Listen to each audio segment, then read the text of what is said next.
Hola, buenas tardes, ¿me escuchan? Sí, señora. Listo. No sé si iniciamos, vamos iniciando o esperamos otro momentico, no sé qué dicen los coordinadores. Bueno, es que qué pena, yo me presento, mi nombre es Paula Llana Palacio y yo voy a estar a cargo de la exposición con ayuda del residente Sebastián. Entonces, no sé si iniciamos o le damos otra esperita.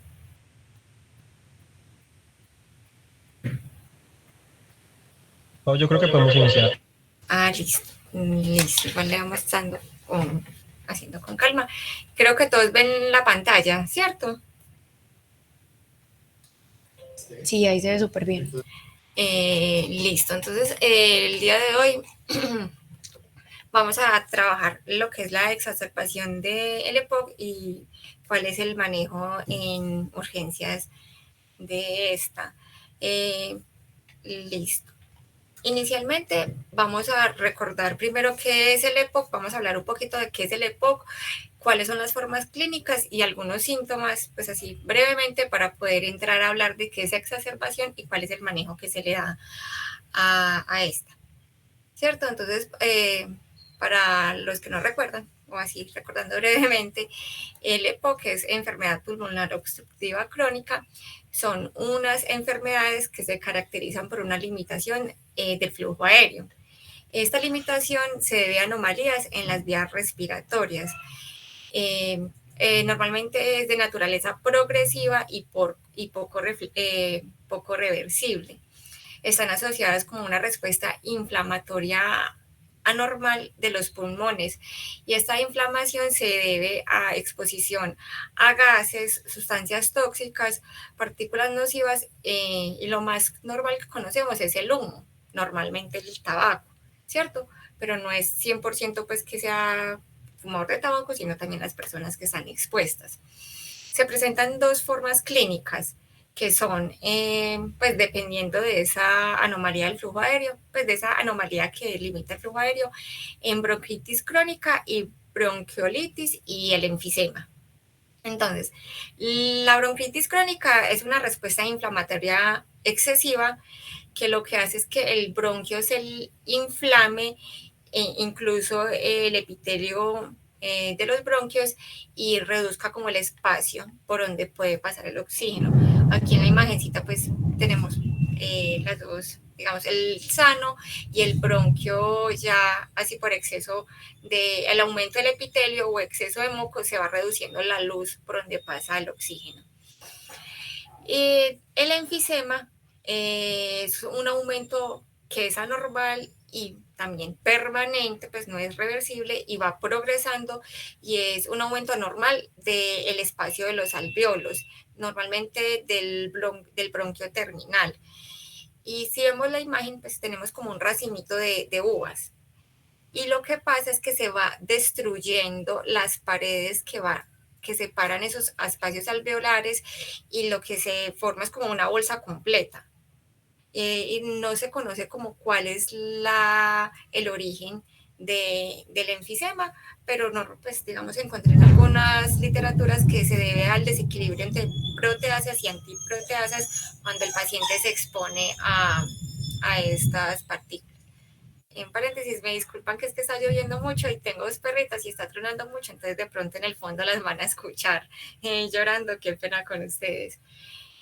Listo, digamos que esas son como las dos formas clínicas principales del EPOC.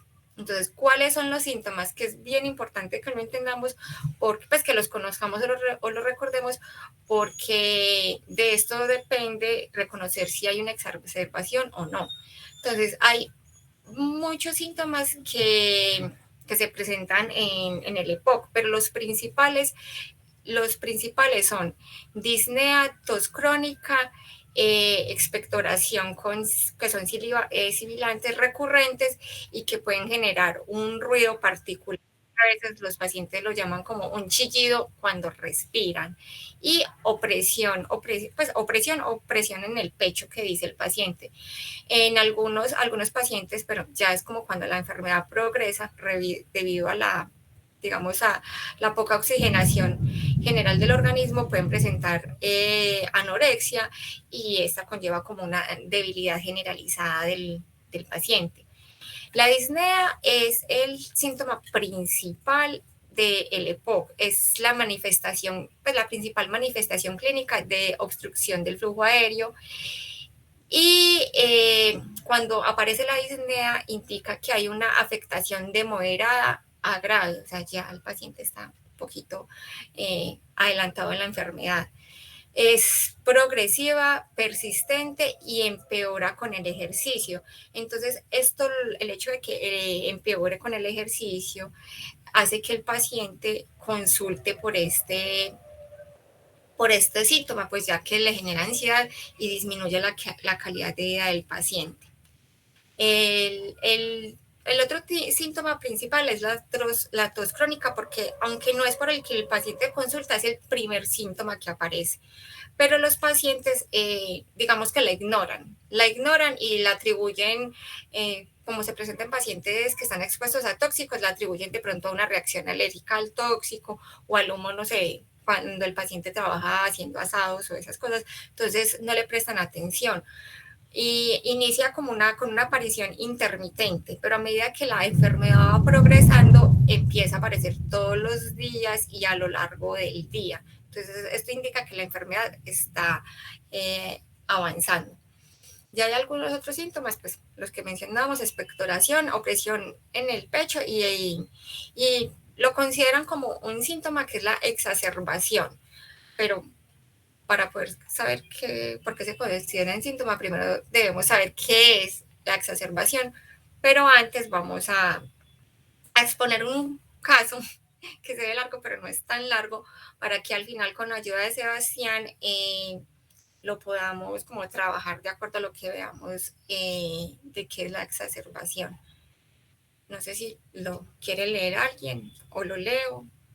Si alguien del público quiere leerme el caso clínico para hablar. Pau, yo le ayudo a leer. Listo, gracias. ¿Completico o hasta alguna parte? No, leámoslo completico y yo después paso a la otra diapositiva y también.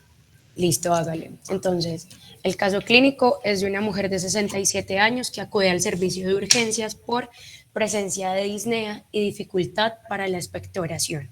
Como antecedentes personales se remarcan EPOC, hipertensión arterial, diabetes mellitus tipo 2, es insulino dependiente, tuvo una fractura de la cabeza fémur izquierda y una intervención quirúrgica para esta fractura.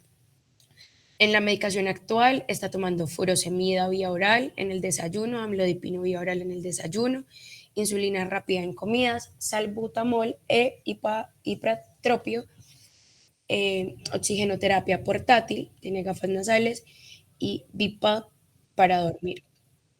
Desde hace 3 días presenta aumento de su disnea habitual, tanto en reposo como en movimiento, alcanzando valores de saturación de oxígeno del 87%, requiriendo oxigenoterapia para mejorar la disnea y la saturación, de oxígeno. Generalmente utiliza el oxígeno portátil para salir a la calle y por la noche lleva BiPAP. Desde hace unos meses que no termina de tolerar y dificulta el cansancio. También presenta tos con dificultad para expectorar, no fiebre ni clínica de descompensación cardíaca. No se nota ella misma ruidos respiratorios ni dolor torácico. Viene acompañada de su marido, con quien reside, el cual manifiesta la dificultad que presenta su mujer para dormir debido a la mala adaptación de la paciente a la oxigenoterapia. Listo. Entonces, como así, de acuerdo a la revisión que se le realizó a la paciente, en el rayos X no se observan alteraciones ni pleuroquinomatosas de evolución aguda. Regálame un segundito. Listo. La tensión arterial está en 164/70 milímetros de mercurio. La frecuencia cardíaca en 100 por minuto, la temperatura normal 37, saturación de oxígeno en 89, que mejora hasta 94 con las gafas nasales que usa. Eunechia, pues tiene una que sea que no tiene disnea y está bien perfundida. El Glasgow está en 15, está rítmica, sin soplos, hipoventilación general con roncos dispersos, En el ecodoppler de las extremidades inferiores está sin edemas ni signos de trombosis venosa profunda y pulsos positivos.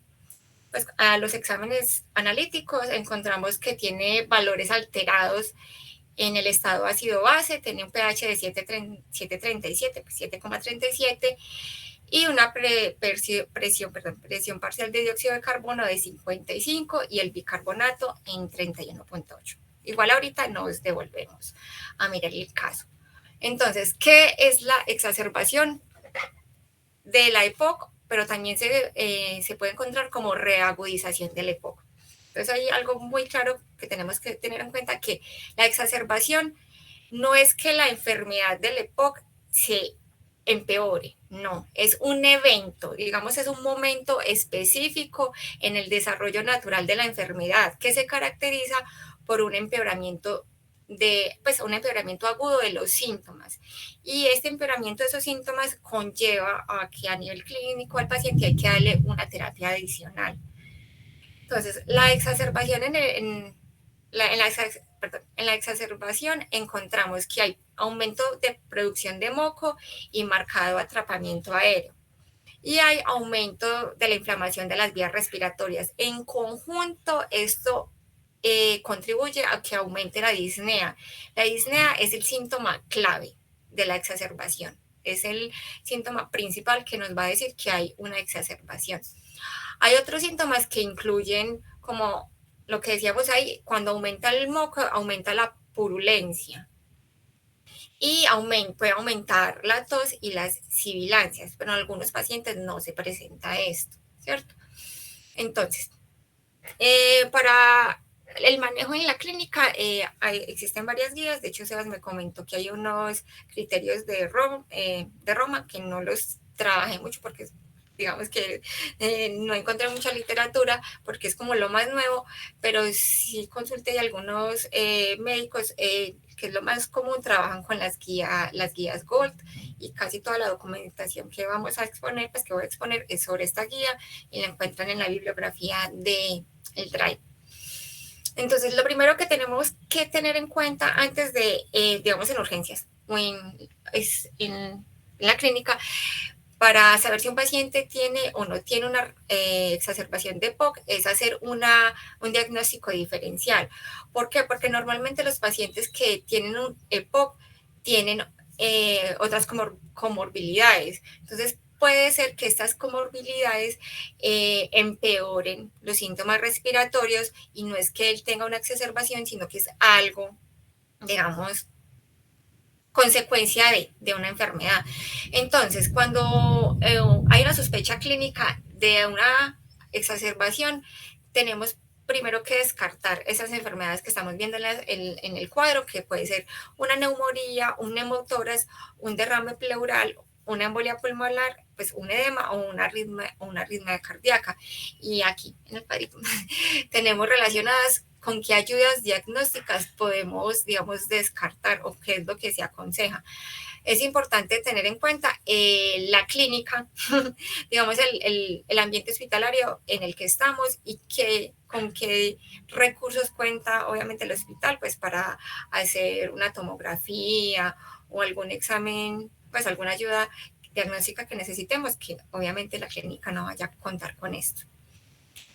Listo, entonces, hablando de la etiología diferencial, ¿cuáles son las causas, por así decirlo, que un paciente con EPOC tenga una exacerbación? De acuerdo a la guía y en mucha otra literatura, encontramos que más o menos del 50 al 75% de los casos de exacerbación son de origen infeccioso. Normalmente la mitad de este primer porcentaje se debe a bacterias, a microorganismos que son bacterias, que los más comunes son Anopheles influenzae, Streptococcus pneumoniae y Moraxella catarrhalis. De este 50-75%, el resto de los casos se deben a virus, principalmente Chlamydia pneumoniae. Entonces, Y ya del resto, digamos del otro 50 o 25% que quede, se debe a que el paciente con EPOC se expuso a contaminantes ambientales. Digamos, usted tiene su abuelita en la casa o su mamá que tiene EPOC y estuvo en el asado el fin de semana, todo el fin de semana. Entonces es un paciente que ya tiene una enfermedad pulmonar y se está exponiendo a algo que le va a afectar más. Entonces, digamos, ese paciente puede presentar una exacerbación. En este cuadrito, pues en esta diapositiva, nuevamente, como digamos que las exacerbaciones, haciendo referencia importante que las exacerbaciones, el mayor número de casos es por microorganismos, en este cuadrito lo que hacemos es, lo que observamos es la relación de los posibles microorganismos que presentan una exacerbación de acuerdo a la gravedad de la BEF. Ahí dice FEF, pero es la BEF1, ¿cierto? Entonces, encontramos que leve a moderado es cuando la BEF es menor al 50%, encontramos estos microorganismos. Cuando es grave, la BEF está entre el 30 y 50%. Los microorganismos más normales son el Streptococcus pneumoniae o la enterobacteria, y cuando el paciente está muy grave, que es mayor al 30%, ya encontramos Anopheles influenzae o la Pseudomonas aeruginosa multiresistente, que digamos que son como los microorganismos más comunes, que más conocemos. Entonces ya vamos a iniciar con el manejo del EPOC. Hay algo que de pronto me voy a adelantar a comentarles. Normalmente, no sé si alguien está diciendo algo, qué pena. Ah, sí, bueno, la BEF sí, es el que, muchísimas gracias, es el volumen expiratorio forzado en el primer segundo, porque más adelante lo vamos a seguir mencionando. Entonces, el manejo del EPOC, al final Sebas me va a ayudar con el manejo farmacológico, pero el manejo de la EPOC se centra mucho en clasificar, sobre todo la guía GOLD, en clasificar en cuál es la gravedad de la exacerbación que tiene el paciente para poder manejarla, para poder, pues para poder conocer qué manejo le vamos a dar. Entonces, el principal objetivo que nos ofrece la guía GOL, perdón, para el manejo de la EPOC es que con el tratamiento tratemos de minimizar el impacto negativo en la exacerbación actual y prevenir que el paciente vaya a tener eventos posteriores. Entonces, la guía GOLD clasifica las exacerbaciones en 3. Igual vamos a encontrar a medida que avancemos varias clasificaciones. Leves, que pueden ser tratadas en casa con broncodilatadores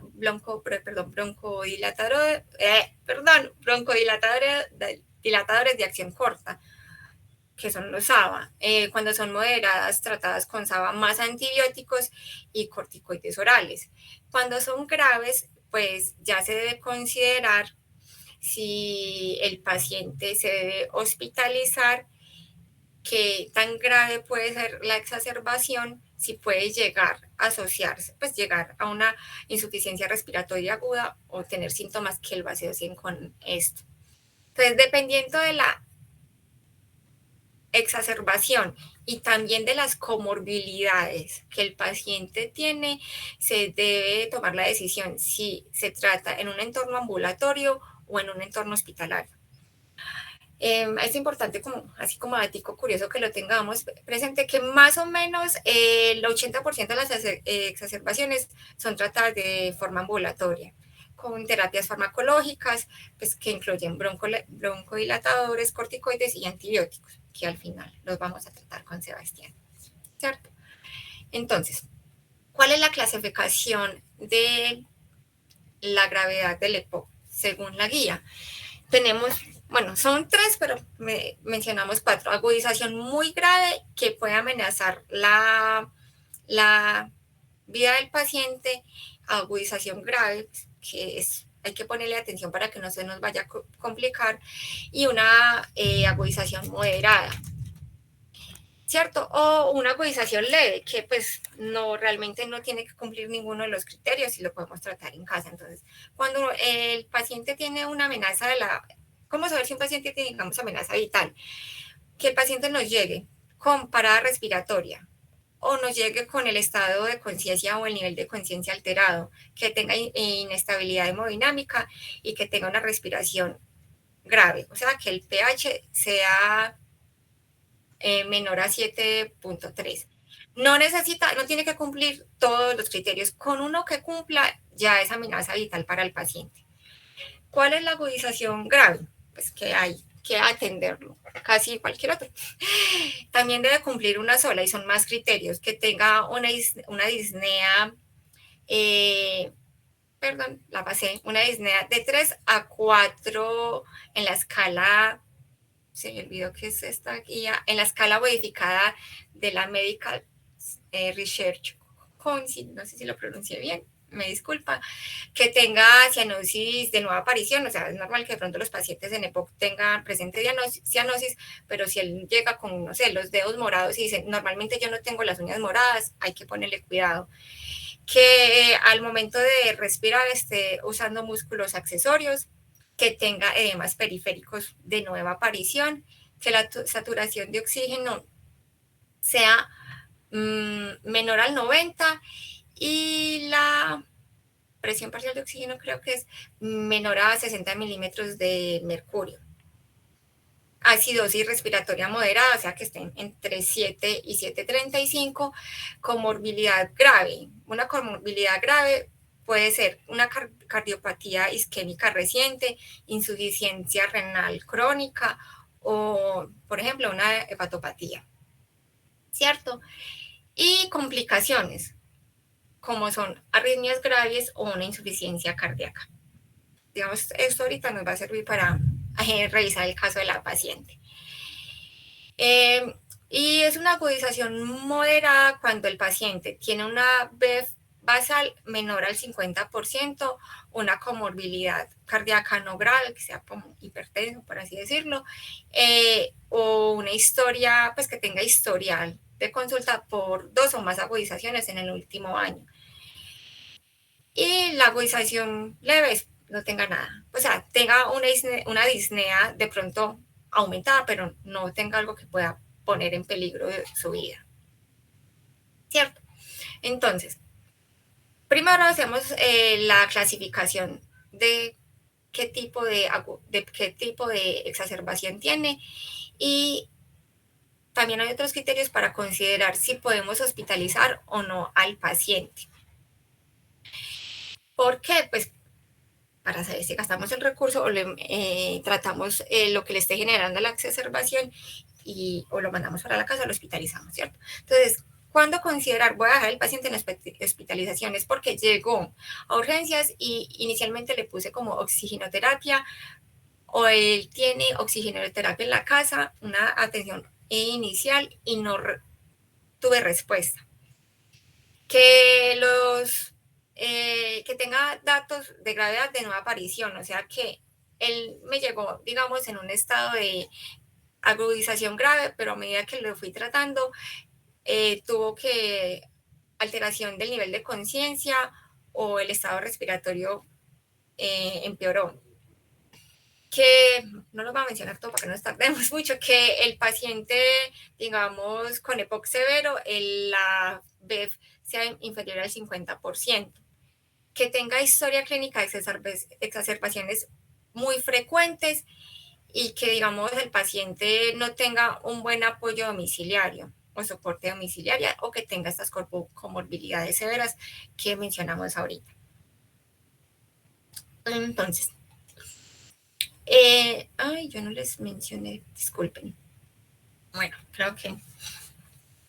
Entonces, lo más normal que llegan son exacerbaciones que no ponen en peligro a la vida, o sea, ese 80% que mandamos para la casa.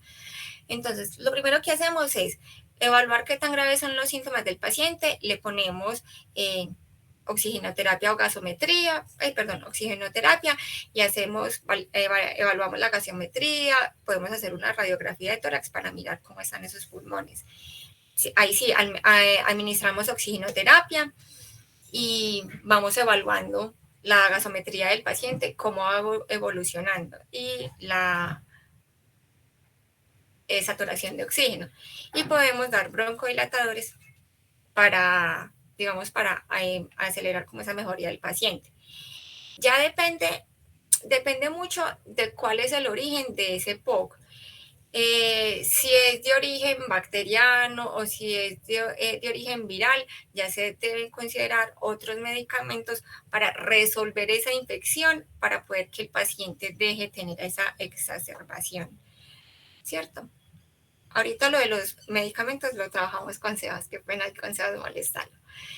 Entonces, hay una clasificación bien importante que debemos tener en cuenta que se basa en los signos clínicos que presenta el paciente, ya que las exacerbaciones en EPOC son muy variadas, son muy heterogéneas. Entonces, la clasificamos, pues también se puede clasificar en ausencia de insuficiencia respiratoria, en insuficiencia respiratoria aguda que no pone en peligro la vida, o en insuficiencia respiratoria aguda que pone en peligro la vida. Y aquí pues tenemos algunos indicadores. Digamos que sea una insuficiencia respiratoria, el que tenga ausencia de la insuficiencia respiratoria es que la frecuencia respiratoria esté entre 20 y 30 respiraciones por minuto, que no está utilizando músculos accesorios, que la persona está consciente, que tiene hipoxia, pero si le damos oxigenoterapia, el paciente va mejorando, ya sea por, pues, normalmente se utiliza mascarilla Venturi con 24 al 35% de oxígeno. Y que no hay un aumento de la PAC-O2. Se me olvidó, qué pena con ustedes, pero si hay una insuficiencia, o sea, ya observamos que hay insuficiencia respiratoria aguda, pero no hay peligro de la vida.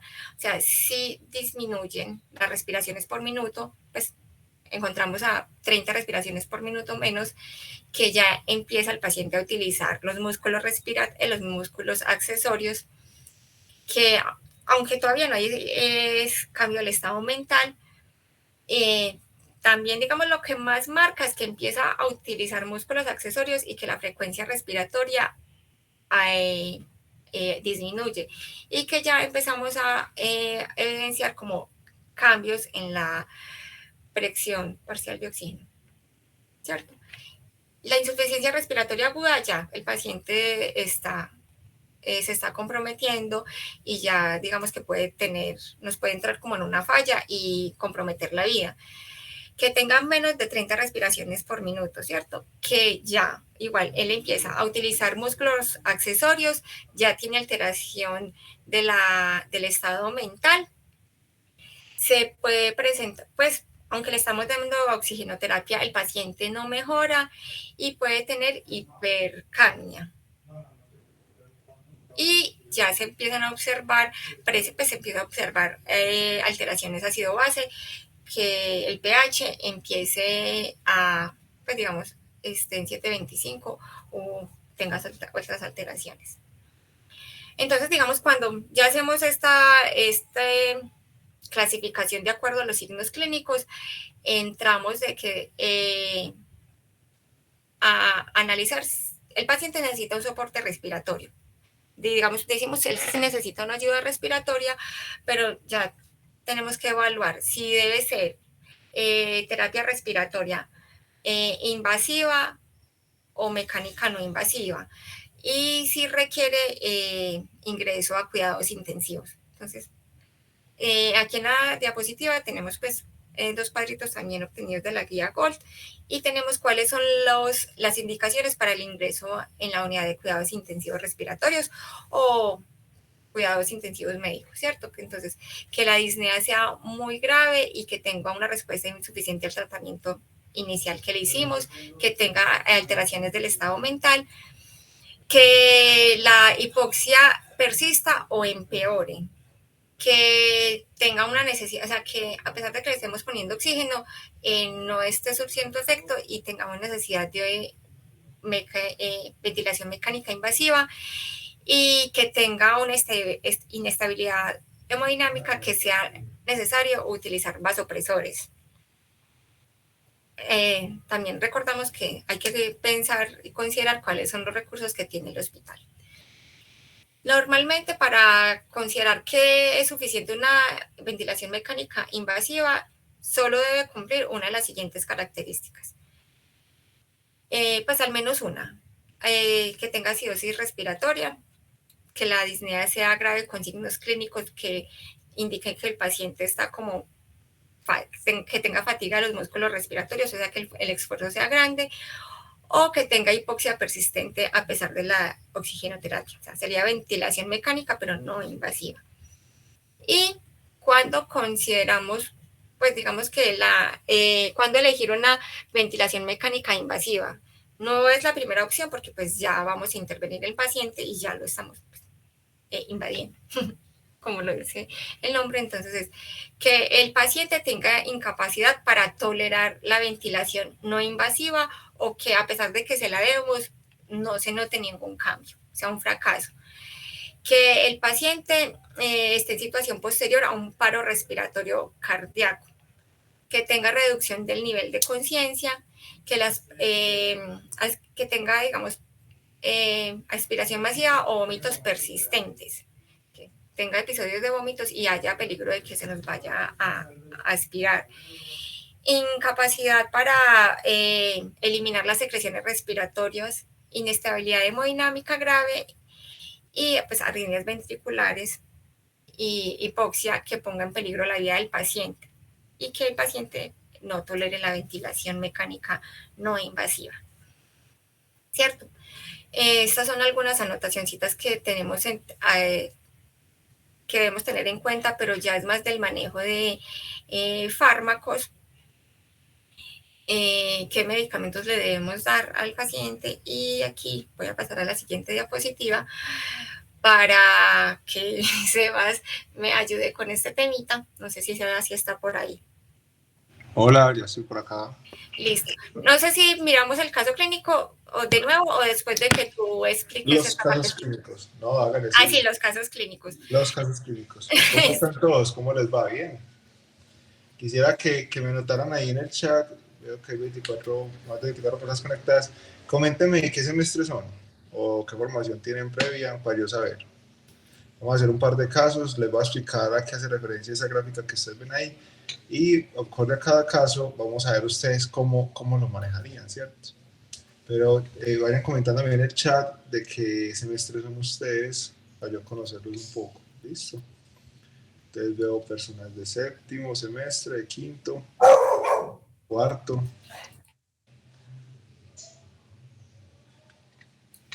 Igual de pronto fue muy rápida, si necesitan que me dicen, no, muévase para tal diapositiva, algún cuadrito me dicen y yo me voy moviendo. Claro que sí, ya esta parte de la sesión va a ser un poco más charlada, ¿cierto?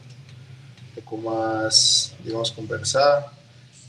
La idea es como por una puesta en común de unos casos, listo.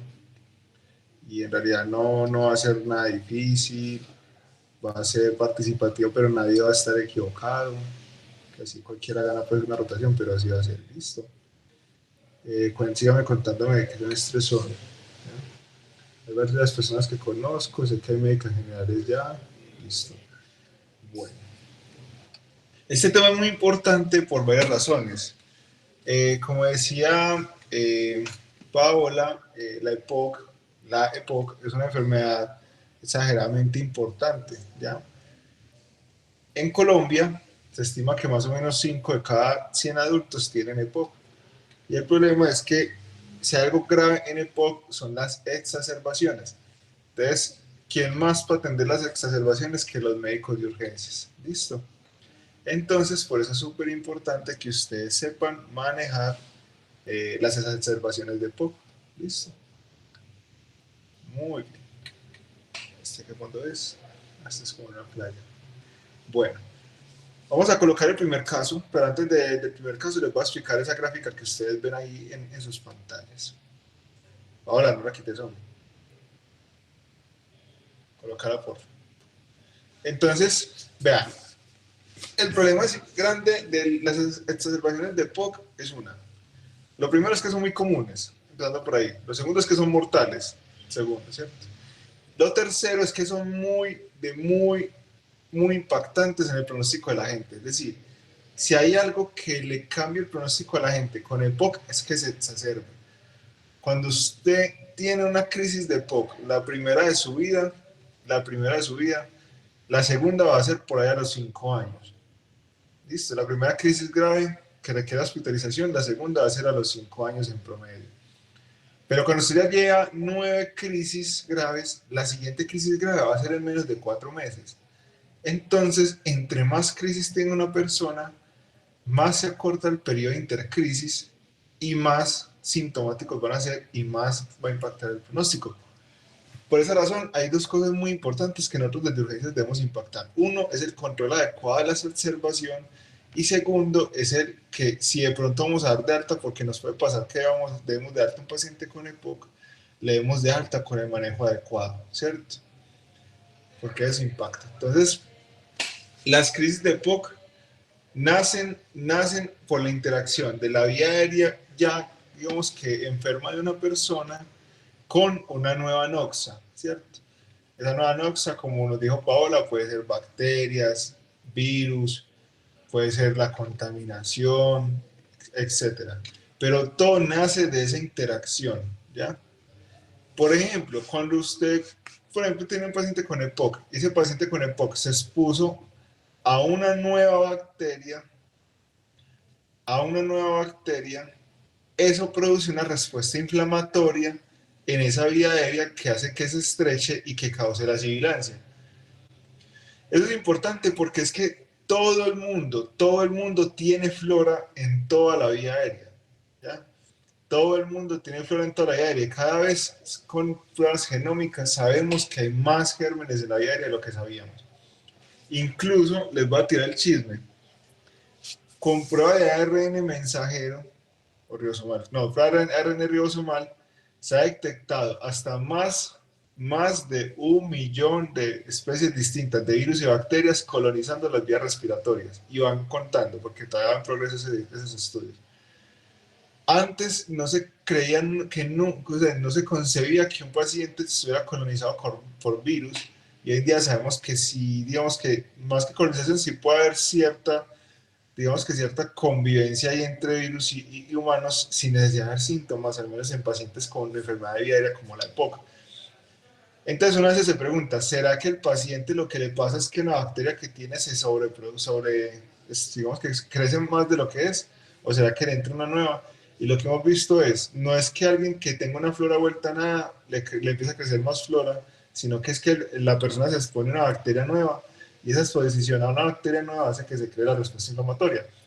Pero hay pacientes con EPOC que se exponen a bacterias nuevas y no les pasa nada. Quedan las bacterias ahí viviendo con él, ¿cierto? Quedan colonizando la vía aérea.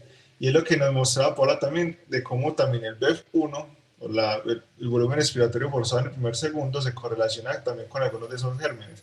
Más que todo, el que más se ha escrito es la correlación con pseudomonas cuando el BEF1 está menor de 30. Pero entonces es muy importante eso. Uno de los principios fisiopatológicos es la interacción de la vía aérea del paciente con una bacteria nueva, un virus nuevo o un contaminante nuevo, una partícula de 2.5 micras, etc. Esa es una cosa muy importante. Entonces, hay una respuesta inflamatoria en la vía aérea. Listo. Esa respuesta inflamatoria hace que se obstruya la vía aérea, ¿cierto? Se obstruye la vía aérea. Eso es lo que conocemos como broncoespasmo. Y finalmente, el broncoespasmo lo que produce es que se retenga CO2. Hay una obstrucción. Acuérdense que los trastornos obstructivos de la ventilación lo que hacen es que el aire entra pero no sale. Entonces eso es lo que pasa en la vía aérea. Entra el aire pero no sale. ¿Listo? Teniendo en cuenta esa explicación fisiopatológica, yo hoy les traigo una aproximación, que eso no está escrita en ninguna parte, pero que es la aproximación que a mí me gusta enseñar y que la que hemos practicado muchos y que de forma implícita la hacemos, es que las exacerbaciones de EPOC las manejemos de una forma muy individualizada, teniendo en cuenta esos 4 círculos que ustedes ven ahí. Que vean que los círculos pueden estar pegaditos, pero no están uno totalmente dentro del otro. Es decir, vean que el esteroide no está 100% embebido en broncodilatadores, ni broncodilatadores 100% embebido en antibióticos. ¿Listo? Son intervenciones que son importantes caracterizar a qué paciente le voy a hacer cada una de ellas. ¿Listo? ¿A qué paciente le voy a hacer cada una de ellas? Pero no necesariamente todos los pacientes tienen que tener las 4 juntas o 2 siempre. Que todas estas exacerbaciones de esteroides y broncodilatadores, puede que no, ¿cierto? Que todas las exacerbaciones de antibióticos y broncodilatadores, puede que no. Entonces, la aproximación que les traigo a consideración es una personificación de la exacerbación del EPOC. Yo digo que la exacerbación del EPOC, además de dar oxígeno o de requerir oxígeno, necesita 3 cosas, y son las 3 Ds: desinflamar, desobstruir y desinfectar. Esas son las 3 D. ¿Listo? En todo paciente exacerbado, ustedes deben tener presentes esas 3 D y si necesita oxígeno. Entonces, ya Paula nos mencionaba, el oxígeno está indicado cuando el paciente está desaturado, ¿cierto? A una desaturación razonable, o cuando el paciente ya hace una acidosis hipercápnica aguda o necesita intubación. ¿Listo? Pero es muy importante que ustedes intenten caracterizar a quiénes le darían los otros 3D, a quién desinfectarían, es decir, a quién le dan antibióticos, a quiénes broncodilatadores, o sea, a quién desobstruyen bien en forma con broncodilatadores y a quiénes esteroides. ¿Listo? Entonces, los esteroides, vamos a hablar como de cada uno de ellos. Voy a colocar solo en esta gráfica, los esteroides. Eso está estudiado hace mucho, pero en términos generales, toda exacerbación que implique un cambio en el tratamiento y más aún las hospitalarias, en teoría se beneficiarían de esteroides. ¿Listo? En teoría se benefician de esteroides porque estamos atacando ese principio fisiopatológico de la exacerbación. Y de hecho, muchos pacientes con una única dosis de esteroides, ellos ya empiezan a sentir algo de mejoría. ¿Ya? Se ha estudiado mucho la dosis y el tiempo. Antes se da incluso hasta 14 días. Hace ya unos años, varios años, ya salió una revisión sistemática y metaanálisis de Cochrane que ya decía que dar 5 días era muy inferior y equivalente a dar 14 y con menos efectos adversos. Entonces, los esteroides solamente damos 5 días, listo, de prednisolona. Y la dosis es 40 miligramos al día. ¿Por qué es esa? Porque así se ha estudiado, ¿cierto? Pero la prednisolona suele de 5 y de 50, entonces muchas veces lo que hacemos es que damos los 50 miligramos completos, teniendo presente que con esa dosis, a ese número de días, usualmente no suprimimos el eje córtico suprarrenal y entonces no necesita desmonte paulatino, sino que puede ser desmontado de forma abrupta, pues sin ningún problema, si son solo 5 días. Entonces, tener presente eso, los esteroides, la mejor evidencia son pacientes hospitalizados y más pacientes que no estén en UCI, porque esteroides en UCI casi no se ha demostrado, pero aún así lo seguimos colocando como extrapolándolo eso, ¿listo? Extrapolando como a ese escenario, seguimos colocando el esteroide en esos escenarios, pero tengan presente que la evidencia no es tan grande en ese escenario, y algunos hablan de que pacientes tan críticos puede que no sea tan beneficioso. Pero aún así, tengan presente que si hay un contexto de inflamación, el esteroide sería una buena opción. El segundo es broncodilatadores. Entonces, broncodilatador.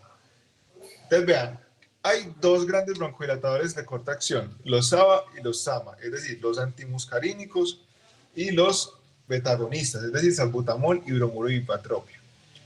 Una de las cosas grandes que quiero que se den de acá es que se quiten de la cabeza que los dos deben ir juntos, porque eso no es así. Resulta que el bromuro y ipatropio no tiene tanta acción farmacológica en exacerbaciones que no sean graves y además de eso no tiene sentido colocarlo cada 20 minutos, el bromuro ipatropio. El tiempo de vida media es mayor de 20 minutos, ya cuando usted lo coloque en esa dosis que nosotros damos, ya los receptores están acoplados, entonces usted por más dosis que les dé a los 20 minutos, esos pacientes no van a tener más efecto antimuscarínico con el ipatropio, y todo lo contrario, en realidad van a tener más efectos adversos, que el ipatropio da mucha resecada vocal como antimuscarínico. Entonces tengan presente eso. Con el ipatropio tengan presente que lo damos solamente en exacerbaciones graves, es decir, pacientes que están boqueando o con falla ventilatoria. En exacerbaciones no graves no hay necesidad de ir ipatropio cada 20 minutos ni cada hora, no.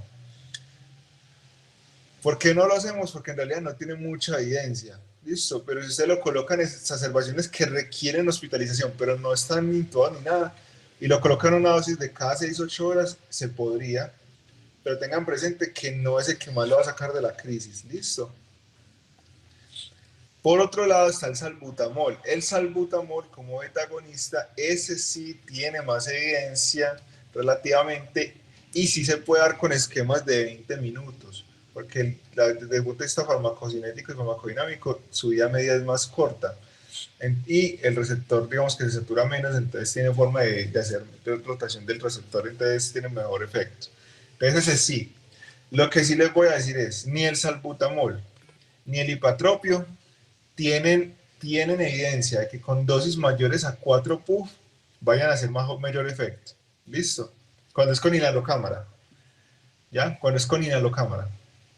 Eso no tiene evidencia que les vaya a servir más. Es decir, llega un paciente así boqueando y ustedes le ponen salbutamol 10 puff cada 20 minutos. Eso después de 4 puff no le hace gran efecto y lo que va a hacer es aumentar los efectos adversos como la taquicardia. ¿Listo? Palpitaciones, incluso taquiarritmias supraventriculares.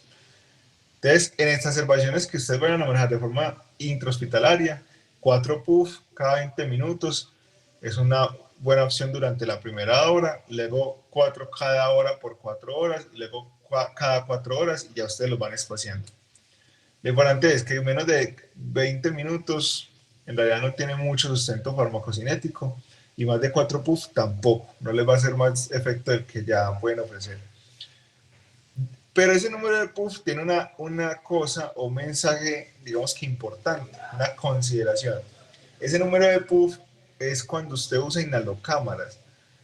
Cuando el paciente, por ejemplo, está intubado o tiene una máscara de ventilación mecánica no invasiva, una interfaz que ya se las va a mostrar, entonces ahí sí uno puede dar más dosis por una razón particular. Voy a compartir pantalla un momentico para mostrarles la interfaz. Ahorita vuelves, Paola, a compartir tu ventana. Voy a mostrarles específicamente la interfaz para que ustedes vean cómo es. Hay diferentes tipos de interfaz, diferentes. Les voy a colocar esta que es la que usamos en la León. Ustedes vean que la interfaz es una careta, ¿cierto? Entonces, cuando uno puede administrar inhaladores así. Uno, aquí en esta boquilla naranja, uno le puede colocar un adaptador y coloca los puffs por ahí. Entonces, en este escenario, uno de los puffs sí los puede aumentar un poco. ¿Hasta cuánto? Hasta no sé. Yo lo que hago usualmente hasta 8, pero es por una razón, y es que el puff, el medicamento queda esparcido dentro de la cámara, dentro de la careta. Entonces parte del medicamento, digámoslo así, se pierde. Entonces por esa razón, a él yo coloco en realidad hasta 8. Yo he visto que colocan hasta 10, pero en realidad yo creo que hasta 8 está bien. Pero entonces para que sepan que en estos escenarios donde hay máscara, una careta, pues una interfaz se llama eso, podemos colocar más, pero es por esa razón. Entonces, en broncodilatadores, comparto otra vez la diapositiva. En broncodilatadores, el salbutamol, como les digo, es la piedra angular a una dosis de 4 puff cada 20 minutos por una hora, luego cada hora por 4 horas y luego cada 4 horas y luego se va espaciando. Y eso en realidad no tiene evidencia científica, eso lo digo es por pura experiencia pues, y empirismo. Hay algunos protocolos hospitalarios que ya tienen eso estandarizado, algunos hablan de cada 10 minutos porque creen que farmacocinéticamente el receptor puede estar, digamos que abierto más o digamos disponible más rápido. Hay algunos estudios, por ejemplo, en Perú, que han usado ese esquema que les acabo de decir. Eso es muy personal. Lo que sí les diría es que el paciente que ya con crisis grave, o sea, muy disneico, sí amerita hacer puff seriados en la primera hora, al menos 3 o 4 dosis, ¿cierto? Y que el puff sí debe ser suficiente, o sea, no colocarle solo un puff, colóquele 3, 4 cada 20 minutos, y luego vaya espaciando. También otra cosa importante con los broncodilatadores es que no existe indicación para que en exacerbación aguda usted le vaya a poner a un paciente esteroide inhalado por la exacerbación, ¿listo? Algunos pacientes con EPOC se benefician de esteroide inhalado, pero ambulatoriamente y ya de forma crónica, pero no en el contexto de exacerbación. Y de hecho el esteroide inhalado aumenta el riesgo de neumonías. Entonces, ojo con eso. Entonces, en ningún paciente de clometasona al ingreso, no. ¿Listo? En EPOC. Asma es otra cosa distinta. En asma sí, pero en EPOC no. Eso por un lado. ¿Listo? Pero hablamos de salbutamol y patropio solo en las graves, en las más graves de todas. A dosis de 4 también cada hora y luego cada 8 horas puede ser. Menos de cada hora no les va a servir en realidad y más de 4 puff tampoco probablemente. Aún no tiene, digamos que no tiene tanta fuerza en exacerbaciones no críticas porque la mayoría solo con salbutamol salen. Listo. Bueno, eso por un lado con bronquiolateral. Vamos con el de antibióticos. El antibiótico. Vean, como el principio fisiopatológico es la interacción de una nueva cepa bacteriana o viral con la vía aérea, el antibiótico está justificado por eso, ¿cierto? Pero yo quiero contarles algo. El estudio original de Antonisen son los criterios famosos que usamos, criterios de Antonisen, está basado en otra cosa, no necesariamente en la infección bacteriana. Entonces, Antonisen en los años 80, creo que si no estoy mal, hizo un estudio en el cual dividió los pacientes con exacerbación de POC en 3 grupos, Antonisen 1, 2 y 3, teniendo en cuenta 3 características: aumento del esputo, ¿cierto? Aumento en el volumen del esputo, aumento en la purulencia del esputo y aumento de la disnea. ¿Listo? Esas 3 características. Acuérdense siempre que eso es al revés. El Antonisen 1 es el que tiene las 3. El Antonisen 3 es el que solo tiene una. Y el Antonisen 2 es el que tiene 2 de las 3. ¿Cierto? Acuérdense muy bien de eso. Pero entonces, ¿qué pasó con el Antonisen? ¿De dónde sale esa clasificación? Antonisen lo que hizo fue que dividió a los pacientes en esos 3 grupos y él se dio cuenta que cuando le daba antibiótico a los Antonisen 1, es decir, a los que estaban con aumento del esputo y de la purulencia y aumento de la disnea, a esos la tasa de falla en el tratamiento, es decir, la tasa de pacientes que terminaban peor, incluso intubados, pasaba de 60 a 3%. Es decir, él nunca estudió el esputo de la gente. Lo que hizo fue que miró a esos pacientes que tenían purulencia del esputo cómo les iba y si les iba mejor, y se dio cuenta que sí. Ya no necesitaban intubación o UCI el 60%, sino solo 3%. Listo, entonces se dio cuenta que hay un cambio significativo cuando le da antibiótico a los que tengan esas 3 características o a los que tengan 2 de ellas, pero que una de las 2 sea aumento de la purulencia del esputo. Y de ahí viene la indicación de las guías de antibióticos en EPOC. Aumento de la purulencia del esputo más otra de los criterios o los 3 juntos, es decir, Antonisen 1 o Antonisen 2, siempre y cuando tengas esputo purulento. Eso por un lado. Esos son los criterios de antibióticos. Y las guías dicen que todo paciente en UCI o que necesita ventilación mecánica invasiva o no invasiva necesita igualmente antibióticos. Pero eso en realidad es un sesgo a la consideración de nosotros por una razón muy sencilla. Esa recomendación de antibiótico a todo paciente en UCI viene de un ensayo clínico que se los voy a mostrar en estos momentos, que me parece importante enseñárselos. Un ensayo clínico que es un ensayo clínico hecho en Túnez en el año 2001. ¿Ya? Lo publicaron en Lancet, lo publicó un infectólogo de Túnez, que lo hizo en una unidad de cuidado intensivo de 10 camas, ¿ya? Un hospital con una UCI en realidad pequeña.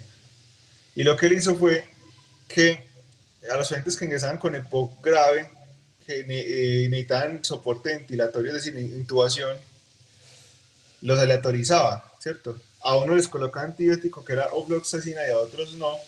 A ninguno le colocó esteroides. Vean pues la cosa, empezando por ahí, a ninguno le quiso poner esteroides, que porque el protocolo de ellos era no colocar esteroides.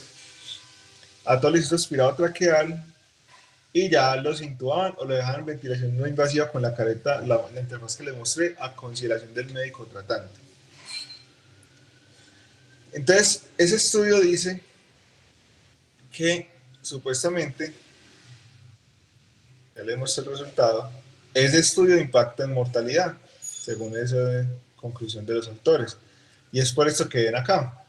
Dice ahí, muerte en UCI, 4% de los que le dieron antibióticos y 17% de los que le dieron placebo. Y los que ya eran epidemia, notarán que ese intervalo de confianza no es estadísticamente significativo porque es muy impreciso, pero en realidad sí tiene una tendencia a ser elevado, pues a ser mayor de 1.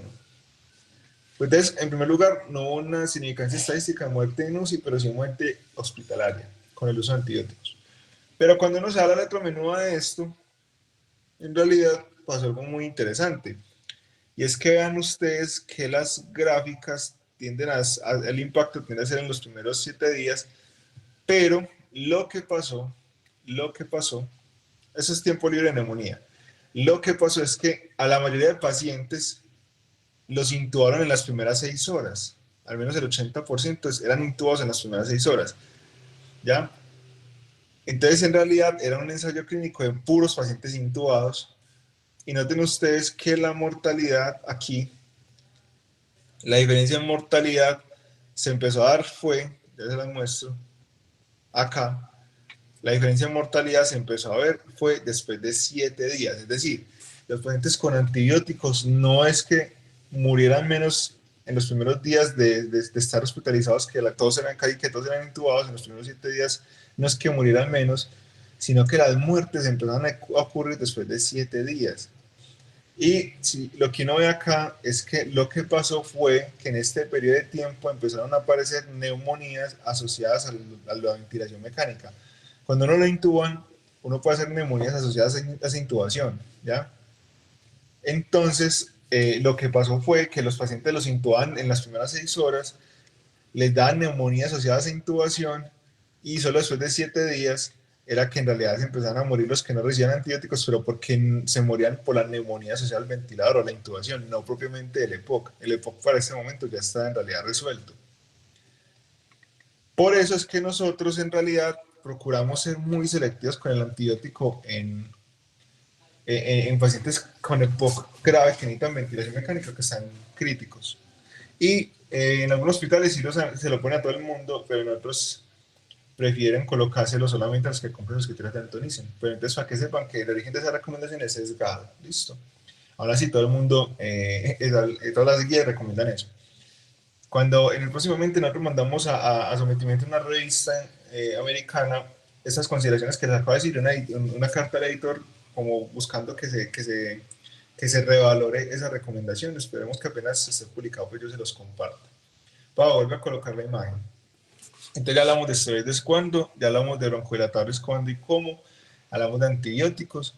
La oxigenoterapia es muy importante. Recuerden que pacientes con EPOC solo se les coloca oxígeno a los pacientes hipoxémicos. Solo se les coloca oxígeno a los pacientes hipoxémicos. El problema del oxígeno no es que entre, es que salga, ¿ya? El CO2. Entonces, un paciente si llega muy disneico, si satura 95, no necesita ese oxígeno que usted le pueda poner por canal nasal, porque en realidad ese oxígeno no le da, digamos que brindar confort o mejoría la disnea. Lo que le va a mejorar la disnea es el broncodilatador. Entonces, oxígeno solo si está hipoxémico. Recuerden que pacientes con EPOC avanzado o hipertensión ya pulmonar secundaria o falla cardíaca derecha, hay que ser muy estrictos con la saturación permitida, porque en esos pacientes la saturación meta no debe ser superior al 92%, o sea, debe ser entre 88 y 92%. La razón de eso es muy sencilla, muy sencillo, y es que uno tiene 2 estímulos para respirar, ¿cierto? La hipoxia, ¿cierto? Es uno y la hipercamia es otro, ¿ya? Pero los pacientes con un EPOC se desensibilizan, ¿listo? Y pierden uno de esos mecanismos de reflejos, y si usted les empieza a colocar más oxígeno, en realidad el paciente, o sea, pierde y se sensibiliza el CO2, entonces deja de reconocer el CO2 como un estímulo para aumentar la respiración. Y si usted le coloca más oxígeno, el paciente en realidad lo que va a empezar es a sensar solamente el oxígeno a base de hiperoxia y entonces empieza a dejar de respirar. Entonces esos pacientes hacen encefalopatía hipercámnica y hacen bradypnea, del último se mueren si usted les coloca más oxígeno. Entonces aquí dicen como, mira tan bonito como satura 98, no. Ahí diría lo que dice en Wakanda, lo que dice el de Wakanda, aquí no hacemos eso, listo. Entonces, consideraciones con la oxigenoterapia, solo en desaturados, listo, la meta sería entre 88 y 92, y lo que necesite, si con Canon ya satura eso, listo. Y las órdenes de enfermería debe quedar claro cuál va a ser la meta con el paciente. Hay pacientes que tienen hipertensión pulmonar tan grave que ellos en casa, ellos mismos lo dicen, en casa yo saturo 82 y sin disnea.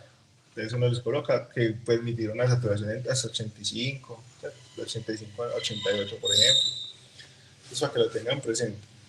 Y la indicación de ventilación mecánica son aquellos pacientes que tienen un pH menor de 7,25 con un CO2 mayor de 45, y más aún cuando se sospecha que es agudo. Muchos pacientes tienen eso crónico, entonces tienen un CO2 crónicamente alto, pero el pH está normal, entonces no, más que todos los que hacen cambios agudos del pH son los que más se benefician.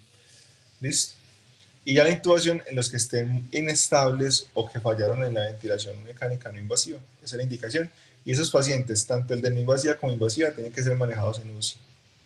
Bueno, ese era como el derrotero sobre tratamiento. Vamos a colocar unos casos clínicos y esa es una sesión a micrófono abierto. El que quiera participar me cuenta cómo caracterizaría esa exacerbación y qué manejo le daría. Entonces, el primer caso es un paciente con antecedente de tabaquismo de 80 años, paciente de 80 años, yo lo estoy anotando acá, 80 años, antecedente de tabaquismo pesado, relata 3 días de disnea, ¿cierto? 3 días de disnea, que le pita el pecho, sin purulencia del esputo, dice que antes tenía un esputo grisecito, pero solamente con eso. Listo. Y ahora llega, con disnea grave, ¿cierto? Y ustedes le hacen unos gases ahí en urgencias con los siguientes resultados: un pH de 7.20, un CO2 de 70 y un bicarbonato de 30, ¿cierto? Y saturando 80%. Entonces, ese sería el primer casito que me gustaría que solucionaran. Segundo caso, llega una mujer de 90 años, lo trae la familiar, ella sufre de Alzheimer, EPOS, no oxígeno requiriente hasta ahora, es una señora frágil, ¿cierto? Está postrada en cama, y lo traen refiriendo disnea de 5 días de evolución o con un sonido raro en el pecho, 5 días, solo disnea, y que la nota más encefalopática. Cuando ustedes la ven, tiene una frecuencia respiratoria de 12, un tórax sin allá, con una hipoventilación global, no le ven signos de dificultad para respirar, a excepción de un signo de Hoover como la presa de Estados Unidos, HWVER, y le hacen unos gases y tiene un pH de 7 con un CO2 de 105, un bicarbonato de 40 y por lo demás bien. Listo. El tercer caso es una mujer, de 60 años con 4 días de tos, esputo purulento,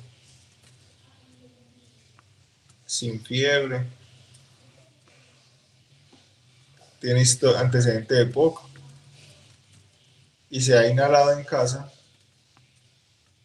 y no mejora con eso. Listo.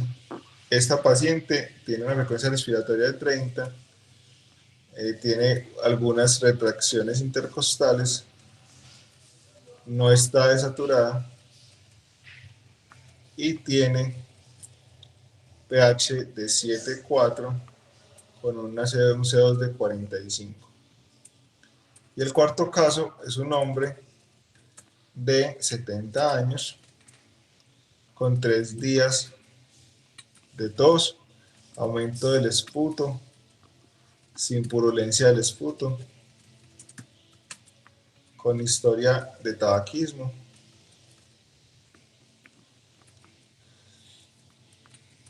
toma crónicamente prednisolona 5 miligramos, porque como en algún momento hizo una exacerbación y le dieron eso, él siguió tomándose eso por si las moscas. Entonces toma crónicamente prednisolona. Listo. Ustedes lo ven y tiene una frecuencia respiratoria de 24, satura 94%, unas sibilancias en las bases, sin encefalopatía, sin cianosis, listo, sin otros signos de dificultad para respirar, listo. Muy bien. Esos son los 4 casos, listo. Sebas, Hola. ¿usted los escribió en alguna parte por si... ¿Por qué? No, por si no los... Quisiera escribir. Haga, si quiere, comparta que para que los Ya voy. haga, tranquilo. Escribir un bloquecito de notas. Entonces, intenten cada uno caracterizar esos casos.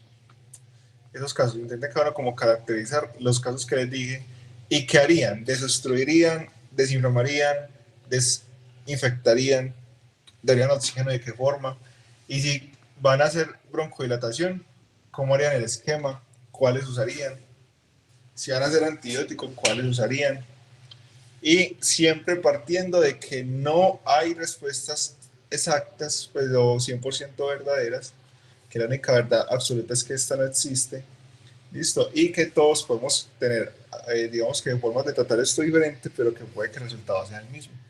Entonces los invito a que se animen a participar. ¿A quién le gustaría participar con el primer caso?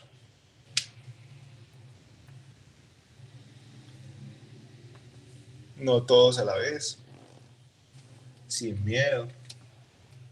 A los que están más grandecitos, si quieren. Yo quiero participar, pero o sea, me ayudas con el tema de profe, pues con el tema de los gases arteriales, porque ese sí, No problema.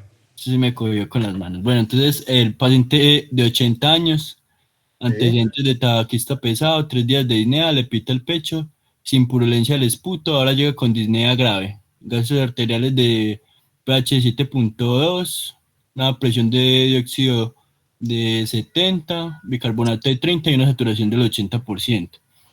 Bueno, en este caso yo haría manejo con oxigenoterapia, tiene una saturación del 80%. ¿Cómo le haría ¿Y la oxigenoterapia? con qué le manejaría la oxigenoterapia? Yo primero miraría con una máscara de no reinhalación, no, directamente con una máscara de no reinhalación, el 80% me parece que está bastante bajo. Listo. Y, Entonces, y de una. además, y además porque vino con una disnea, ya evolucionó con una disnea, pues pasó a ser una disnea grave, o sea, iba aumentando pues con la disnea. No haría manejo de antibiótico porque no está cumpliendo con los criterios de Antonice. Sí. Bueno, no, pues no haría no haría desinfección. Ajá. Bueno, de pronto el tema de desinflamar, sí. ¿Cómo lo desinflamarías?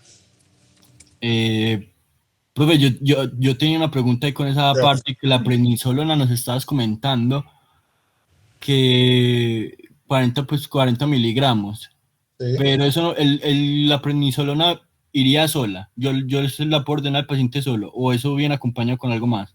Está como antiinflamatorio. Sí, señor. Solo ese está bien. Listo. No, pues Prednisona, yo diría que por el momento lo manejaría de esa manera. 40 miligramos día por 5 días. Una cosa importante es que si el paciente no puede recibir vía oral, esto se puede convertir en hidrocortisona, ¿cierto? Para que lo tengan presente. Ustedes buscan las dosis equivalentes en hidrocortisona. Bueno, entonces este paciente quizás, y lo desobstruirías, es decir, le daría broncodilatadores.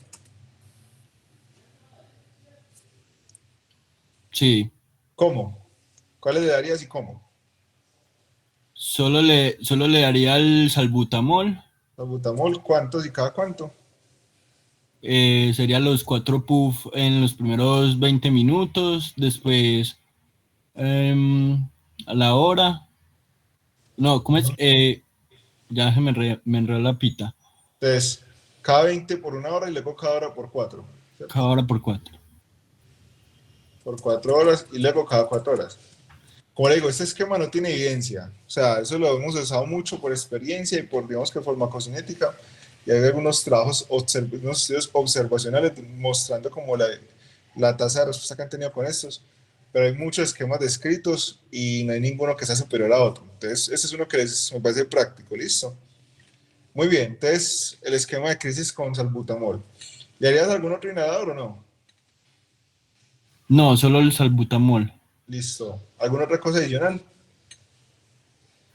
No, déjalo en observación por el momento. Listo, entonces, Bueno, la oxigenación, una meta al 85%. listo. Muy bien. ¿Alguien más del auditorio tiene alguna opinión adicional o algo que le cambiaría? Del 85 al 92%.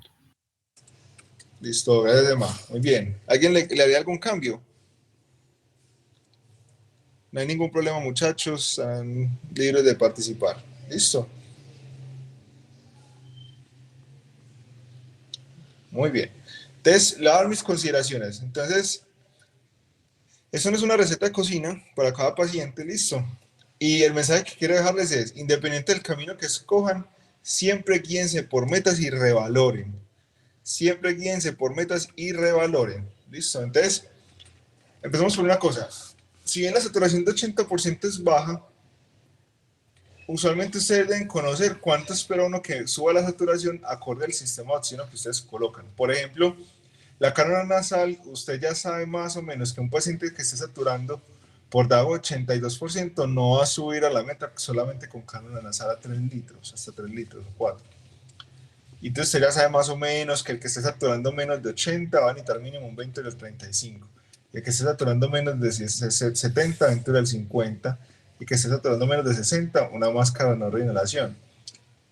Entonces, si no fuera un paciente con EPOC, quizás un Venturi 35 es una buena opción porque es lo que uno proyecta que tenga una respuesta. ¿Ya? A veces pasa, en este caso, que como tiene una crisis grave, como muy grave, le colocamos el flujo más alto y luego se lo vamos bajando. Lo importante es que si hacen esto, revaloren y bajen tempranamente. Porque una máscara de inhalación da demasiado FiO2, demasiada fracción inspirada y puede causar una hiperoxia y eso es lo que les digo que no podemos permitir. ¿Listo? Otra cosa es que es importante que la saturación de oxígeno en EPOC, ustedes tienen que verla como algo que es consecuencia de esto, de ese atrapamiento de CO2. Acuérdense que lo que digo, en EPOC el oxígeno, el problema no es que entre, sino que salga. Pero a veces está tan obstruida esa vía aérea que no logra entrar, ni siquiera. Entonces, eso explica esta saturación bajita. Pero el mecanismo para resolver esa saturación no es colocarle propiamente oxígeno, porque si se lo colocamos, igual sigue obstruido y no va a entrar a los alveolos. Entonces, si yo no corrijo este atrapamiento de CO2, esa obstrucción, probablemente esto no vaya a mejorar mucho, independiente de la saturación. O puede que sí le suba, porque algo de lo que alcanza a pasar de oxígeno sí se concentra más, pero el mensaje es que toda hipoxemia en EPOC se corrige si usted logra corregir primero la hipercapnia. Uno por ese lado. Lo segundo es que en los pacientes por EPOC, esa relación que les digo de que la cánula nasal sube hasta 82 para arriba, el Venturi tanto, la máscara, el Venturi 50 tanto, etcétera, eso se pierde en EPOC. EPOC no tiene esa correlación. Entonces uno ve constantemente pacientes que con EPOC exacerbado, que llegan saturando 20 y que con el primer ciclo y un Venturi al 50, incluso una cánula nasal nos ha tocado, suben hasta 92. ¿Listo? Entonces, tengan cuidado con eso. Entonces, el mensaje es, independientemente del sistema de oxígeno que administren, guíense por una meta y titulen siempre acorde a esa meta y desmonten oxígenos que no necesita el paciente. Entonces, en esta no hay ningún problema siempre y cuando lo inicies bien y que sea fijo con esta meta y tempranamente le bajes a este. Yo personalmente, si no tuviera estos gases, no le arrancaría máscara, sino probablemente una cánula solamente. ¿Ya? Porque con cánula a 2 o 3 litros probablemente ya va a llegar a esta meta. Otra cosa importante es que acuérdense de los criterios de ventilación mecánica no invasiva. Entonces, esos criterios son un pH menor de 7.25 con un CO2 mayor de 45 y una clínica que en realidad sí esté grave, ¿cierto? De este paciente probablemente el manejo ideal sería iniciar con ventilación mecánica no invasiva y la fracción de oxígeno titulada, ¿cierto? Solamente lo pasamos a 35%, es decir, es como darle no invasiva con el flujo que le da un ventilo al 35, la fracción que le da un ventilo al 35. Esa sería para mí la mejor opción, ¿listo? La mejor opción para mí sería ser la más segura. Si no fuera por esos gases tan feos, creo que la otra sería colocarle un ventilo y una máscara y irle titulando el oxígeno. Totalmente de acuerdo que antibiótico no es el caso, de acuerdo con la prednisolona, ¿cierto? De acuerdo con este esquema de salbutamol, pero tengan presente que puede que como está con una crisis tan grave, sí se beneficie de darle hipatropio 4 puff por horario, ¿cierto? Algunos les colocan cada 4 horas, otros más espaciados, pero pueden colocar como usted lo deseen, pero coloquen 4 puff por horario, ¿listo? Cada 6 horas. Acuérdense que el hipatropio tiene más evidencia o ciertos efectos en las crisis más graves, ¿listo? Entonces, este sería el esquema que yo le dejaría. Entonces, vean que es muy similar a lo que dijo Emanuel. Ahora, tener en consideración que como va a estar en ventilación mecánica no invasiva, va a estar con una interfaz, con una careta, entonces puede que no vaya a tomar la prednisolona. Entonces lo que podemos hacer es darle una primera dosis del primer día en hidrocortisona intravenoso. Listo. Ese sería mi esquema. Bueno, ¿quién se anima con el caso número 2?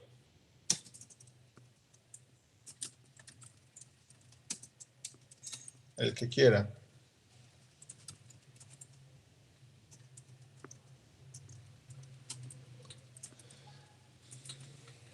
No, el que quiera. Esto es libre.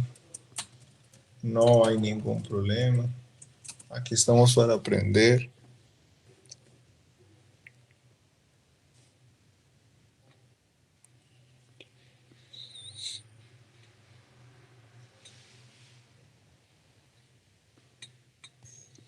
Todas penosas, hombre. Profe, si no hay problema, yo. Hágale. Profe, yo pensaría ingreso a UCI e intubar. Sí.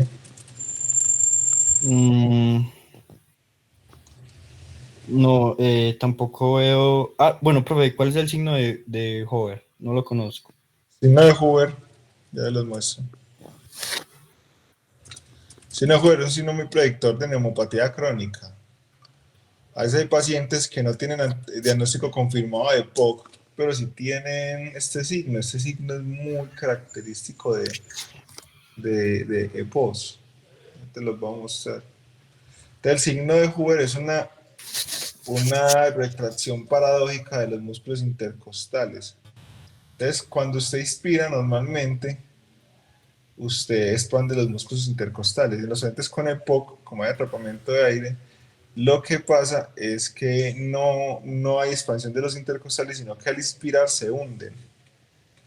Entonces yo lo busco y verás. Entonces es un paciente que respira y se le hunden las costillas. Las inferiores, principalmente. Pero ya yo le muestro un video, yo busco un videito. Sino que buscan videos en YouTube y hacen videos de puros indios explicando el signo. Ya lo encontré en un video.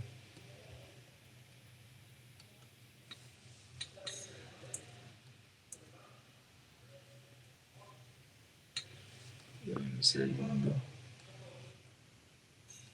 Entonces, el signo de Hoover es este que ustedes van a ver justo acá. Te vean que este paciente cada vez que toma aire se le hunden las costillas.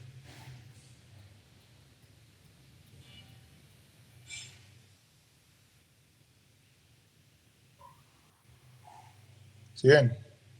Sí, señor. Ese es el signo de Hoover, listo. Bueno, ahora sí, Manuel, dale, con toda, sorpréndeme. Profe, ¿cuánto está la saturación? Esa no. Ya te digo. No la di. Ahí no está en el blog. Bueno, se la digo. Está saturando 12. No, sí, la intubación al total. No veo criterios tampoco para antibiótico.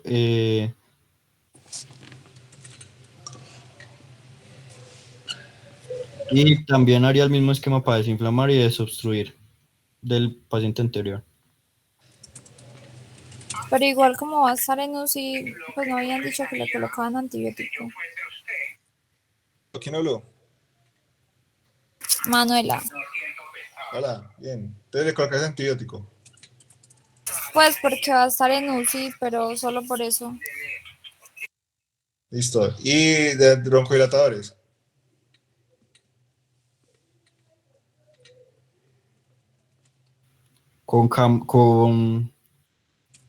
No, pues que no sé, profe, cómo sería el tema del manejo con la intubación y la cámara. Eso hay un dispositivo para acoplarlo al tubo. Entonces ya serían los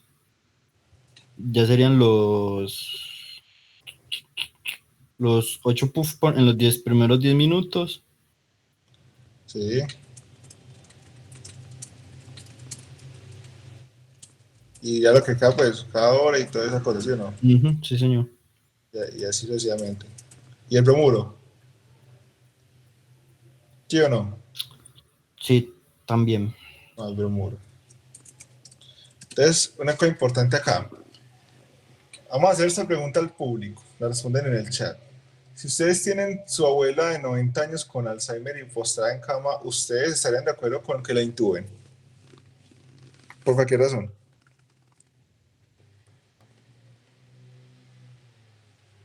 Pueden responder en el chat. Sí, no, no, no. Bueno, muy bien, Valentina Charri. No, muy bien, Santiago Quintero. No sabes pegar del tubo. Exactamente. Entiendan que la intubación orotraqueal en realidad es una intervención que es más como un paso. Bueno, digamos que en EPOC tiene un problema y es que el paciente no solamente usted le da entrada al sino que también la obliga a ser dependiente al método con el cual usted se lo está dando. Y implica muchas cosas, hacer sedación, pues sí, muchas cosas en realidad. ¿ya? Es una respiración antifisiológica porque es compresión positiva, la respiración fisiológica es compresión negativa, aumenta el riesgo de todo, alta necesidad de soporte supresor, etcétera, taquistomía, incluso muerte. Entonces, una paciente frágil es poco probable que tolere tal grado de carnizamiento, ¿cierto? Entonces, usualmente este tipo de pacientes no se intuban por eso, porque el pronóstico en realidad no, para esa condición que tiene, en realidad no. ¿Listo? Entonces, ese es un mensaje importante. Hay indicaciones de intubación, pero siempre el criterio clínico prima. Si el criterio es que tiene una paciente, si el criterio es que la paciente es muy frágil para tolerar tal procedimiento y para salir de este bien, entonces probablemente no se beneficie de intubación. Entonces usted siempre tiene que mirar cuál es la condición de basal de mi paciente y si con lo que yo puedo ofrecerle al estar intubado le va a cambiar eso. ¿cierto? Entonces, en estos escenarios, usualmente yo lo que coloco es un Venturi o una máscara, ¿cierto? Dado que también es frágil, también no le colocamos ventilación mecánica no invasiva o postrado. Y más aún porque está encefalopática. Y recuerden que la encefalopatía es contraindicación para la ventilación mecánica no invasiva. Hemos hecho el intento con algunas fuentes encefalopáticas, pero que tienen buen movimiento, buen patrón ventilatorio, darles un ciclo no invasivo para que se despierten, porque creemos que la encefalopatía es por el CO2. Entonces, en esos escenarios algunos hemos tenido esa consideración y hay países en los que se hace y les va relativamente bien. Pero en términos generales, esta es una paciente frágil que no se beneficia de intervenciones tan invasivas como la intubación o intervenciones tan pesadas como la no invasiva. Entonces yo le colocaría un Venturi y una máscara. Este caso es de la vida real. Pedimos a la familia que fueran a despedirse, porque no, la mente está súper mal, ¿verdad? Que está con acidosis hipercámnica muy grave, hipercamnia grave, una bradipnea ya, ¿cierto? Por ese hipercamnia tan grave. Listo, entonces para que lo tengan presente. Lo otro es que antibióticos, vos decís que no, Manuel le dice que sí, que fue el hecho de que estar en UCI, la cosa es que uno, la paciente, si ya estar con máscara de no inhalación o Venturi y no es candidata a una invasión ni reanimación, esa paciente no sería para UCI, sino para una sala general, ¿ya? A UCI mandamos pacientes potencialmente curables y potencialmente reanimables, pero si es un paciente frágil que no se beneficia de nada invasivo, no vale, digamos que no es necesario llevar a la UCI y gastar todo el recurso de UCI para un paciente así. ¿Listo? Incluso digamos que desde el punto de vista paliativo es mejor que el paciente sufra estos padecimientos en una sala general sin tanta cosa invasiva. Entonces, en ese sentido, no tiene indicación ya de UCI, entonces no le coloca antibiótico. Y la otra razón es porque no cumple criterios de Antonicen. Ahora, Manuela dice que porque va a estar en UCI, la cosa es lo que les mencionaba. Recuerden que la recomendación de ir a UCI es sesgada, soy un único ensayo clínico con pocos pacientes y que tiene muchas interpretaciones. O sea, se puede interpretar de muchas formas, pero que en realidad eran pacientes intubados. Si en pacientes no intubados, eso en realidad no tiene suficiente evidencia, diría yo. Entonces tengan presente eso. Si usted le van a colocar antibiótico a todo de pocoso en UCI, no tengo ningún problema porque sé que eso dicen las guías, pero aquellos que van a seguir aplicando solo los de Antonicen, incluso en UCI, también está muy bien. ¿Listo? Y son partidarios de mi quehacer. De acuerdo con la prednisolona, y de tener en consideración los PU. Este esquema está bien cuando se lo hagan intubar y el paciente tenga tal grado de broncoobstrucción. Este paciente es muy interesante por una cosa, y es que es hipoventilada global. Hay pacientes hipocosos que tienen un daño pulmonar tan grave y tan crónico que es muy difícil caracterizar la broncoobstrucción y llegan sin sibilancias. Entonces uno se pregunta, parce, si está sin sibilancias y si está sin broncoobstrucción, ¿yo qué lo voy a dilatar? O sea, ¿yo para qué le coloco tantos puffs a un paciente que clínicamente no se ve broncoobstruido? O sea, no está sibilando, no se ve taquipnéico ni con signo de Hoover, por ejemplo. Que este sí lo tenía, pero no se ve taquipnéico. Otro signo muy importante es que en los pacientes obstruidos hacen aumento de la fase expiratoria. La relación normal es 1-2, ¿cierto? Entonces, ya es un paciente que la expiración dura 1 segundo y la expiración 5 segundos o 6 segundos. Entonces, solamente uno dice, sí, está obstruido. Así yo no escucho sibilancia, se ve que está obstruido, porque la fase expiratoria está muy prolongada. Pero a uno le caen dos, porque hay pacientes como estos, que son crónicamente tan enfermos de los pulmones, que con bajas noxas hacen una falla ventilatoria, una hipercapnia grave, que probablemente ya era de base, que es crónicamente ya venía con hipercapnia, pero que no hacen tanta broncoconstricción, ¿cierto? Entonces uno dice, ¿será que sí tengo que embutirle tanto broncodilatador o con un esquema de 4 puff cada hora le va bien porque la paciente no está tan disneica? Entonces, eso son consideraciones que ustedes deben de tener. En esta paciente probablemente uno le arrancaría así con el esquema del anterior, porque como no está intubada, 4 puff cada 20 minutos y el hipatropio, pero más porque sé que tiene una acidosis grave, ¿cierto? Y sé que quizás esta hipoventilación puede ser un resiliente y apenas uno broncodilate un poco empieza a sibilar. Pero tengan presente eso, hay pacientes exacerbados solo por disnea, ¿cierto? O por purulencia del aumento del esputo, pero que no llegan tan broncostruidos como esta. Y usted tiene que jugársela a definir, ¿será que si le monto esquema cada 20 minutos? Y en realidad esos de 20 minutos solo se los deja a los más graves, como a los que no hay muy disneicos. A los otros puede ser cada hora, como señora, pues si no encuentra grandes signos de broncoconstricción, puede ser cada hora incluso. Entonces, para que tengan presente que si encuentran esquemas así, no es loco. Tercer caso, lo voy a hacer yo para acelerar. Entonces, es una mujer de 60 años que tiene 4 días de tos, esputo purulento y fiebre, sin fiebre. Antecedente de POC, se inhaló en casa y no mejora. Tiene eso que ustedes ven ahí. Entonces, esta paciente está saturando bien. Yo no les dije, pues saturaba bien. Esta paciente no requiere oxigenoterapia, ¿cierto? Desinfectar sí, requiere un antibiótico, tiene aumento en la purulencia del esputo. Hay una cosa que no les dije de la purulencia del esputo y es que no, ojo con creer que toda la purulencia del esputo siempre es infección bacteriana. Recuerden que yo les decía que Antonicen no se basó en cultivo, se basó solamente en si hay mejoría o no con antibióticos y por eso nosotros lo usamos. Pero hay estudios que han demostrado que la purulencia del esputo solamente es causado por bacterias en 50% de los casos. Es decir, al 50% de los pacientes, al menos de todos los antibióticos que colocamos en el POC, más o menos la mitad de verdad sí van a ser bacterias, las otras mitad no. Entonces, para que lo tengan presente. Entonces, desinfectar sí. Listo. Hay algunos marcadores que se han intentado escribir para saber más fácil a quién sí desinfectar.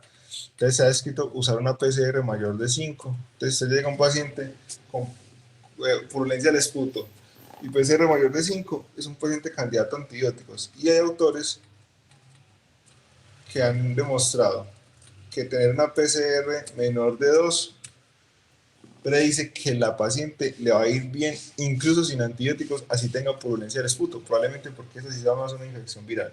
Entonces, ojo con eso, llénense motivos. Purulencia del esputo, sí, listo, antibiótico. Y si la PCR es mayor de 5, con mayor razón. Listo. Entonces, para que tengan presente eso. Listo. Si la PCR es menor de 2, yo diría que hasta que hagamos evidencia, ustedes desde su campo coloquen el antibiótico si quieren. Listo. Porque esta PCR menor de 2 está estudiada más que todo en contextos ambulatorios, en consulta, pues, urgencias, pero pacientes leves. Entonces, para que lo tengan presente. Desinflamar, yo diría que sí, tiene la indicación, ¿cierto? Y desobstruir, también, ¿cierto? Hay que hacerle buenas inhalaciones con salbutamol. En este caso no es una crisis grave, amenazante por la vida, porque uno tiene acidosis, pero creo que el salbutamol es una buena opción. Hay que indagar muy bien es cómo se está inhalando en casa. La mayoría de veces cuando pasa esto son pacientes que tienen una subdosificación, se aplican 2 inhalaciones cada 3 horas, entonces no, es que en esquema de crisis de salbutamol. Y usted va revalorando, si a las 2 horas no mejora, le puede aumentar la dosis o le puede llegar el bromuro, etc. Muy bien. Y el cuarto caso lo voy a hacer yo también. Este es un paciente de 70 años, aumento del esputo, perdón, pero sin purulencia de 3 días de tos, de taquismo, crónicamente toma prednisolona y se ve así, ¿cierto? De este paciente, si no tuviera esta frecuencia respiratoria, no incluso estaría tentado, si el paciente tiene buena aseguradora y vive cerca, a incluso manejarlo en casa si él quiere, porque en realidad no tiene signos de dificultad respiratoria ni nada, aparte de la taquipnea, ¿cierto? Y las silencias son leves y no está desaturado, entonces uno ahí podría indicarle la prednisolona a dosis, oxigenoterapia no requiere, ¿cierto? Antibiótico tampoco. Desinflamar, sí, ¿cierto? Pero a la dosis correcta. Y ya luego uno mira cómo le hace el desmonte, porque el señor es consumidor crónico, aunque esa dosis no tiene riesgo de supresión del eje, la dosis que tomaba previamente de 5. Y es obstruir, sí, y uno le hace un esquema bien montadito con salbutamol. Entonces lo que yo realmente hago es que les digo, tantos puff cada 20 minutos, y mientras les hago la consulta, ellos van haciendo los puff. Y ya cuando acaba la consulta, a los 20 minutos, media hora, miro si sí les sirvió. Entonces tantos puff por una hora, luego cada hora por 4 horas, y luego cada 4 horas, y les explico en qué consiste ese esquema de crisis. Que la próxima vez que llegue a urgencia ya al menos haya aplicado las inhalaciones de la primera hora. Y le digo, después se las hacía cada 4 horas, después cada 6 horas, después cada 8 horas y después le baja los puff, ya no 4 sino 3, 2 y ya a la semana le quita ya el salbutamol y que solo quede a necesidad. Listo. Eso es como todo el manejo. Hay algunas otras intervenciones adicionales que uno podría hacer, pero que no quise hablar mucho de ellas porque no son las principales. Pero en caso de pacientes que aún con esto no mejoran, otra opción es dar una dosis única de sulfato de magnesio. Eso está estudiado en asma más en asma que en EPOC, pero también en EPOC hay algunos trabajos, pero que en realidad han demostrado que lo que impacta es el tiempo de estancia hospitalaria. Pero digamos que es una consideración si ustedes ven que el paciente no mejora con eso, ¿cierto? Bueno, eso sería todo. Entonces recuerden, un manejo personalizado, no todos van a manejarlo igual, pero lo importante es que se fijen metas y que vayan revalorando al paciente para ver cómo ajustan las terapias que ustedes definieron.